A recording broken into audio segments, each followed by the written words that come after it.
The ruby necklace caught the light as my sister-in-law Lauren turned her head, the deep red stones seeming to pulse against her throat. My grandmother's necklace. The one she'd worn to her own wedding in 1952. The one that had supposedly gone missing during the family's Thanksgiving visit to my home just 3 days ago. "Oh, this old thing?" Lauren laughed, her fingers dancing over the rubies when she caught me staring. "Richard bought it for me at an estate sale. Isn't it gorgeous?" The seller said it was from the 1950s. "Such a coincidence that it looks like your grandmother's." Beside her, my husband Daniel shifted uncomfortably but said nothing. He never did when his family was involved. "My name is Eleanor Morrison, and I'm 42 years old. I'm a forensic accountant by trade, which means I'm very good at finding things people want to keep hidden. It's a skill that served me well in my career, but I never thought I'd need to use it against my own family. Then again, I never thought my husband's family would steal $2 million worth of heirloom jewelry from my dying grandmother's collection either." "It's not a coincidence," I said calmly, setting down my wine glass at my mother-in-law Patricia's anniversary dinner. "That's my grandmother's necklace. The one that went missing from my safe." The table went silent. Richard, Lauren's husband and Daniel's older brother, smirked. "That's a serious accusation, Eleanor. Do you have any proof?" "The safe was opened with the combination," Patricia added, her voice honeyed poison. "Only family knew that combination. Are you suggesting we're thieves?" "I'm not suggesting anything," I replied. "I'm stating a fact. 23 pieces of jewelry worth approximately $2 million vanished from my safe during your Thanksgiving visit. Now Lauren's wearing one of them." Lauren's laugh tinkled like breaking glass. "Prove it was us." "This necklace came with papers from the estate sale. Legal papers. If you're so upset about your missing jewelry, maybe you should check with your insurance company. Or maybe you just misplaced them. You have been under so much stress with your grandmother being ill." The cruelty of that last comment, referencing my grandmother who was in hospice care, made my hands clench under the table. But I kept my face neutral. I'd learned long ago that showing emotion to the Morrison family was like showing blood to sharks. "You're right," I said, surprising them with my calm agreement. "I should handle this through proper channels." Daniel finally spoke up, his voice weak. Honey, maybe we should discuss this at home." "No need," I cut him off. "Lauren's right. I need proof. So I'll find it." Richard raised his glass mockingly. "Good luck with that. Now, can we get back to celebrating Mom and Dad's anniversary? Some of us came here to enjoy family time, not make wild accusations." I smiled and raised my own glass. To family. What they didn't know was that I'd already found my proof. And so much more. The security system I'd installed in my home wasn't the obvious one. Not the cameras they'd carefully avoided or disabled during their visit. It was the secondary system, hidden in everyday objects, that had captured everything. Lauren rifling through my grandmother's jewelry. Richard standing watch. Patricia directing them to specific pieces. Even Daniel's brother Matthew, the good son, pocketing several rings. But the jewelry theft, devastating as it was, had opened a door to something bigger. In my fury and grief, I'd started digging into the Morrison family finances. What I found would make my stolen jewelry look like pocket change. The Morrisons owned a successful chain of high-end furniture stores across 3 states. On paper, they were pillars of the community, charitable, successful, clean. But paper can hide a lot of sins, and I was very good at finding what was hidden. 3 days after the anniversary dinner, I sat in my home office reviewing everything I'd compiled. Tax returns that didn't match. Offshore accounts in the Caymans. A complex web of shell companies designed to launder money and evade taxes. Employee complaints buried by expensive lawyers. Government contracts obtained through bribes. They'd stolen from more than just me. They'd stolen from their employees through wage theft, from taxpayers through evasion, from competitors through corporate espionage. My jewelry was just the latest in a long line of thefts, but it would be their last. I picked up my phone and made the first call. "Diane? It's Eleanor Morrison. I have something that might interest your investigation into furniture industry price fixing." Diane Winters was a federal prosecutor I'd worked with on several cases. She'd been trying to crack the furniture cartel for 3 years. "Eleanor, what have you got?" "Everything," I said. "But I need you to move fast. And I need you to coordinate with the IRS Criminal Division." "How much are we talking about?" 15 years of tax evasion. Approximately $50 million hidden offshore. And that's just the beginning. I heard her sharp intake of breath. How solid is this? I have documents, recordings, and video evidence, including footage of them discussing their methods. Christ. How did you? They stole from the wrong person, I said simply. How fast can you move? Give me 48 hours to coordinate with the agencies. Can you hold off that long? I've held off for 3 days already. What's 2 more? My second call was to my grandmother's estate lawyer. Bernard, I need you to file police reports for the stolen jewelry immediately. I have video evidence of the theft. Eleanor, are you certain you want to pursue this? These are your husband's family members. They stole my dying grandmother's jewelry, Bernard. Pieces that survived the Holocaust that she carried across oceans that represent our entire family history. So yes, I'm certain. I'll file this afternoon. With video evidence, we can also pursue civil charges. Do it all, I said. Every legal avenue available.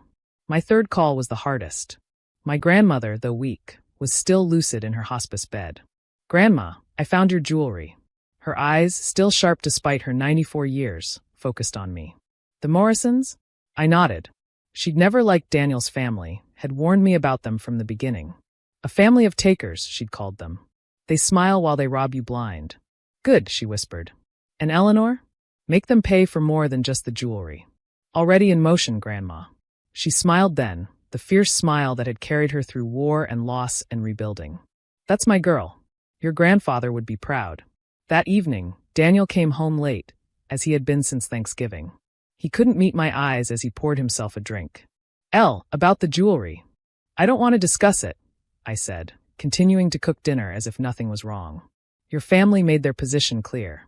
He relaxed slightly, mistaking my calm for defeat. It's probably for the best. You know how they are. And Lauren really did buy that necklace at an estate sale. She showed me the receipt. I'm sure she did, I agreed. Forged receipts were probably the least of his family's crimes.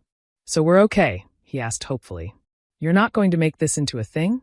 I turned to look at my husband of 12 years. The man who'd stood by while his family robbed me. Who'd known the combination to my safe because I'd trusted him. Who was now trying to gaslight me into accepting the theft. We're fine, I lied. Just tired. Grandma isn't doing well. I'm sorry, he said, though he didn't sound it. Maybe after everything settles, we could take a vacation. Mom mentioned they're planning a family trip to Europe this summer. With the money from my grandmother's jewelry, no doubt. That sounds nice. 2 days later, at exactly 6 a.m., the Morrison family empire came crashing down. The FBI raided their offices, homes, and warehouses simultaneously. Federal agents seized computers, documents, and boxes of evidence. The IRS froze every account they could find. The Department of Labor arrived with their own warrants. My phone rang at 6:47 a.m. Daniel, screaming. What did you do? I have no idea what you're talking about, I said calmly, sipping my coffee as I watched the news report of the raids. The FBI is at my parents' house. They're at the offices. They're arresting Richard. Oh my. What for? They're saying tax evasion.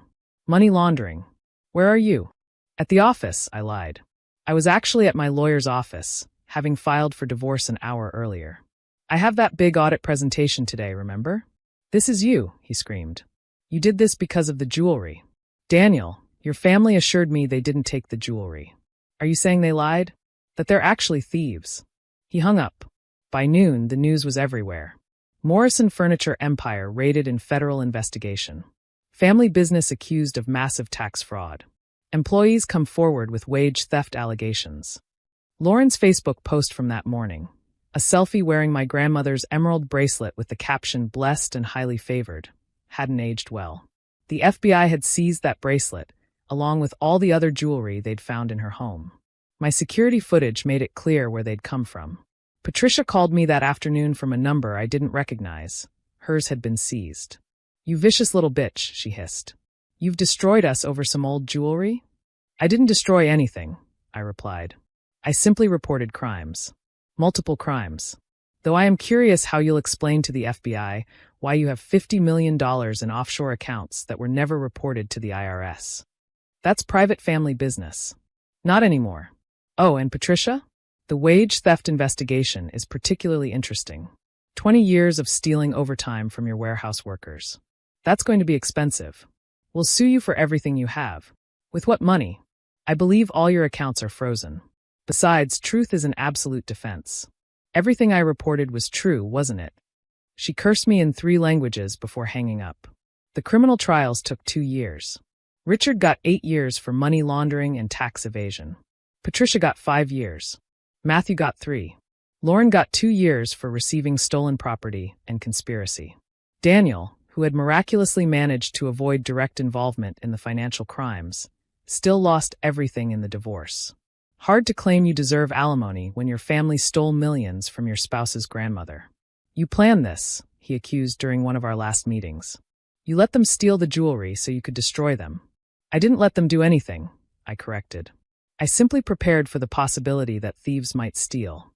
And when they did, I made sure they faced consequences. Your family taught me that proof was everything. So I found proof. Of everything. The recovered jewelry was returned to me, along with a substantial reward from the IRS whistleblower program. 15% of the recovered tax fraud, nearly $7 million. I donated half to charity in my grandmother's name and used the rest to ensure she had the best possible care in her final months. She lived long enough to see the first guilty verdict. We watched the news together, her frail hand holding mine. They thought we were weak, she said. They thought because we were kind, we were easy marks. They were wrong, I said. Yes, she agreed, fingering the ruby necklace that once again lay against her throat. They stole from the wrong family. My grandmother passed peacefully a week later, surrounded by family and wearing her complete jewelry collection. At her funeral, I spoke about her strength, her resilience, and her belief in justice. Daniel didn't attend. He'd moved across the country, changed his name, and was working at a used car dealership. The Morrison furniture empire had been liquidated to pay fines, back taxes, and wage theft settlements. The family scattered, their reputation destroyed, their fortune gone. Sometimes I wonder if I went too far. If I should have just accepted the theft and moved on. Then I remember Lauren's mocking laugh, Patricia's cruel smile, Richard's smug certainty that they were untouchable. They'd stolen from me because they thought they could. Because they believed I was just the quiet daughter-in-law who would accept whatever they did. Because they'd been stealing for so long, they'd forgotten it was wrong. My grandmother's jewelry was never just about money. It was about history, memory, and survival. Each piece carried stories of love and loss, of perseverance through persecution. The Morrisons saw only dollar signs and took what wasn't theirs. But I'm a forensic accountant. I see patterns. I find connections. I uncover truth. They took my grandmother's jewelry, so I took their future. They demanded proof, so I gave them proof of every crime, every theft, every lie they'd built their empire on. The security footage of the jewelry theft was just the beginning. The real evidence was in their own records, their own greed, their own certainty that they were above consequences. $2 million in jewelry started it. $50 million in fraud ended it. They should have just admired the necklace from afar. They should have complimented my grandmother's taste. They should have been family instead of thieves. But they weren't. So I wasn't either. I was just a forensic accountant with security cameras and a grandmother who taught me to never let anyone steal what was mine. The Morrisons learned too late that sometimes the quiet ones aren't weak. They're just gathering evidence. And when you steal from them, when you mock their pain and demand proof of your crimes, don't be surprised when they provide exactly that. Proof. Of everything. Thanks for watching. See you again in the next video. Stay stunned.